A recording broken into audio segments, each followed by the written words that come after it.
বলাবাস ভাই এইভাবে চিৎকার করছিস কেন? সর্বনাশ হয়ে গেছে রাজা, সর্বনাশ হয়ে গেছে। সর্বনাশ! কি সর্বনাশ হয়ে গেছে? সব শেষ হয়ে গেছে গৌরব।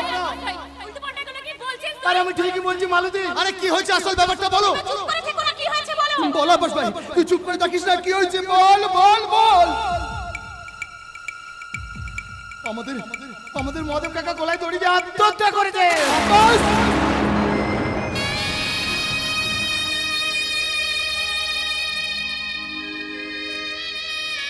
এ তুই কি বলছিস আব্বাস ভাই? আমি ঠিকই বলছি রাজা, আমি ঠিকই বলছি।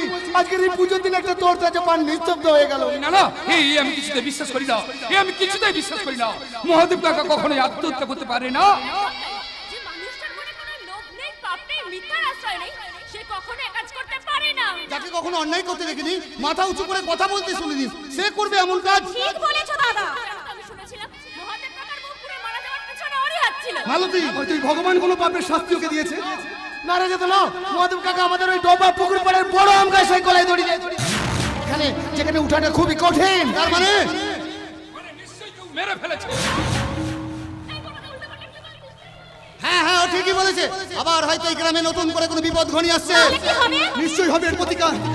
তার আগে আমাদের ওই মহাদেব কাকার ওখানে যেতে হবে। তার আগে তুই বল আব্বাস ভাই, আমাদের মহাদেব কাকার মৃতদেহটা এখন কোথায়? ওই আম গাছের ডালে দড়ির সাথে ঝুলছে।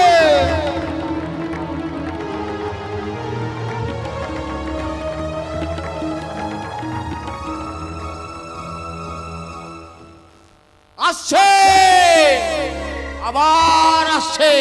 এই শ্মশানে চিতার আগুনে পুড়বে বলে আবার একটা মরা আসছে। এই রাক্ষসী শ্মশান কখনো ঘুমিয়ে পড়ে না, প্রতি রাত্রে ওর মরা চাই মরা। আর আমার চাই পোড়া চামড়ার গন্ধ। আমি পোড়াই আর খুব আনন্দ পাই। সবাইকে একদিন এই চিতার আগুনে পুড়তে হবে। ডাকছে, রাতচোরা পাখিটা ডাকছে, কারণ ও বুঝে গেছে আরো একটা পাপী আসছে তার পাপ পোড়াতে। এই শ্মশানের চিতা রাত থেকে কারোর নিস্তার নেই। পৃথিবীর যেখানেই তুমি লুকিয়ে থাকো না কেন, তোমার শেষ ঠিকানা এই শ্মশান। যা, হোস হোস হোস, এসে গেছে নিতে।